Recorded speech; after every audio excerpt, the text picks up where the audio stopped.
Pneumonia एवं सर्दी, खांसी, जुकाम, आंख एवं त्वचा का संक्रमण, चेचक के खतरे तथा इससे बचाव की जानकारी।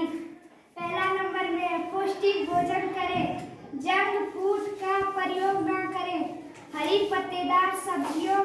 को खाने में प्राथमिकता दें, कुपोषित बच्चे को इलाज कराएं,